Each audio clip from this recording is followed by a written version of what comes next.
Vishnu ശാലിനിയുടെ latest പ്രൊമോയിൽ അങ്ങനെ സുസ്മിത ഈ കുട്ടികളുമായിട്ട് പടം വരയ്ക്കുന്ന ചിത്രകാരൻ്റെ വീട്ടിലെത്തുകയും ചിത്രകാരനാണെങ്കിൽ പടം വരയ്ക്കാനായിട്ട് തുടങ്ങുകയാണ്. അന്നേരം കുട്ടികളിങ്ങനെ വെയിറ്റ് ചെയ്തിരിക്കുകയാണ് പടം വരച്ച് കിട്ടുന്നതായിട്ട്. ഇതേസമയം സുസ്മിതയാണെങ്കിൽ ഫോണെടുത്ത് പുറത്തേക്ക് ഇറങ്ങിയിട്ട് ചന്ദ്രബോസിനെ ഫോൺ ചെയ്യുന്നുണ്ട്. എന്നിട്ട് ഈ കാര്യങ്ങളൊക്കെ പറയുകയാണ്. അന്നേരം ചന്ദ്രബോസിന് കാര്യം മനസ്സിലാവുന്നുണ്ട്. തുടർന്ന് ചോദിക്കുകയാണ്, ആ കുട്ടികൾ കൊണ്ടുവന്ന ആ കൂട്ടുകാരിയുടെ പടം വരച്ച് തീരാറായോ എന്നിങ്ങനെ ചോദിക്കുകയാണ്. കളിയാക്കിയാണ് ചന്ദ്രബോസ് ചോദിക്കുന്നത്. അന്നേരം സുസ്മിതയ്ക്ക് കാര്യം മനസ്സിലാകുന്നില്ലല്ലോ. വരച്ച് തീരാറായെന്ന് തോന്നുന്നു എന്നിങ്ങനെ പറയുമ്പോൾ ആ കൂട്ടുകാരിയുടെ പടം കണ്ടിട്ട് നീ നിലവിളിക്കുകയോ ബോധം കെട്ട് വീഴുകയോ ഒന്നും ചെയ്യരുത്, വായിൽ നിന്ന് ഒരക്ഷരം വീഴരുത് എന്നിങ്ങനെ പറയുകയാണ്. അന്നേരം എന്താ ചിറ്റപ്പ എന്നൊക്കെ ചോദിക്കുമ്പോൾ അത് നീ പോയി നോക്ക് എന്നിങ്ങനെ ചന്ദ്രബോസ് സുസ്മിതയോട് പറയുകയാണ്. തുടർന്ന് സുസ്മിതയാണെങ്കിൽ ആ ചിത്രകാരൻ വരയ്ക്കുന്ന ആ ബോർഡിലേക്ക് നോക്കുന്നുണ്ട്. അന്നേരം ശാലിനിയുടെ ഫോട്ടോ കണ്ട് സുസ്മിത ആകെ അങ്ങ് അന്തം വിടുകയാണ്. ഇതൊന്ന് ശാലിനി എന്നിങ്ങനെ പറഞ്ഞ്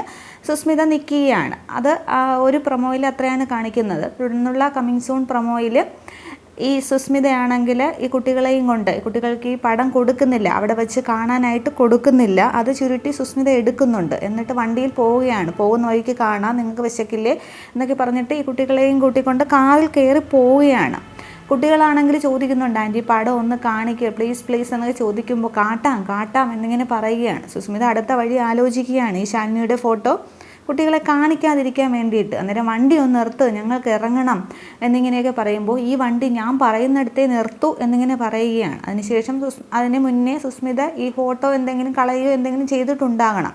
അന്നേരം കുട്ടികൾക്ക് കാര്യം പിടികിട്ടുകയാണ്, ഫോട്ടോ കിട്ടില്ല എന്നുള്ളത്. തുടർന്ന് സത്യമാണെങ്കിൽ പപ്പി ചാടിക്കോ എന്ന് പറഞ്ഞിട്ട് ഈ ബാഗ് എടുത്ത് പപ്പിയുടെ മേൽപോട്ടത്തേക്ക് എറിയുകയാണ് കാറിൽ ഇരുന്നുകൊണ്ട്. തുടർന്ന് ഈ വണ്ടി സഡൻ ബ്രേക്ക് ഇട്ട് നിർത്തുന്നതും കാറിൻ്റെ ബാക്ക് ഡോർ തുറന്നു കിടക്കുന്നതുമായിട്ടാണ് കാണിക്കുന്നത്. ഇനി കുട്ടികൾ ചാടിയോ എന്താണ് എന്നുള്ളതൊക്കെ ഫുൾ എപ്പിസോഡിൽ കാണാം.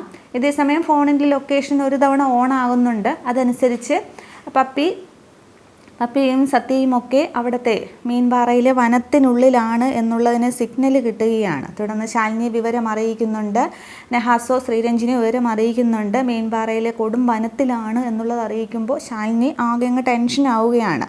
ഇതേസമയം ശാലിനി പറഞ്ഞതനുസരിച്ച് വിഷ്ണുവിനെ രോഹിത്തിനെയും ഫോൺ ചെയ്ത് അറിയിക്കുന്നുണ്ട്. അന്നേരം ശ്യാമയെ എല്ലാവരും ടെൻഷനാണ്, വിഷ്ണു ആകെ പേടിക്കുന്നുണ്ട്. രോഹിത്തിൻ്റെ ടെൻഷൻ കണ്ടിട്ട് വിഷ്ണു പറയുകയാണ്, മീൻപാറയിലെ വനത്തിലോ കയത്തിലോ എവിടെ ആയിക്കൊള്ളട്ടെ നമ്മുടെ പപ്പിമോൾക്ക് ഒരു ആപത്തും കൂടാതെ തിരിച്ചു വരും എന്നിങ്ങനെ വിഷ്ണു ഒരു ആത്മവിശ്വാസത്തോടു കൂടി പറയുകയാണ്. ഇത്രയുമാണ് പ്രൊമോയിൽ വന്നിരിക്കുന്നത്. ഫുൾ എപ്പിസോഡ് വരുമ്പോൾ കാണാം. ഇനി കുട്ടികൾക്ക് എന്തെങ്കിലും അപകടം പറ്റുമോ, ഒരു റീമേക്കിലാണെങ്കിൽ ഒരു ആപത്ത് വരുന്നതൊക്കെയുണ്ട്, അതൊക്കെ തരണം ചെയ്ത് കുട്ടികൾ രക്ഷപ്പെടുമെന്നുള്ളതാണ് കാണിക്കുന്നത്. അതൊക്കെ നമുക്ക് ഫുൾ എപ്പിസോഡ് വരുമ്പോൾ കാണാം. Okay, thank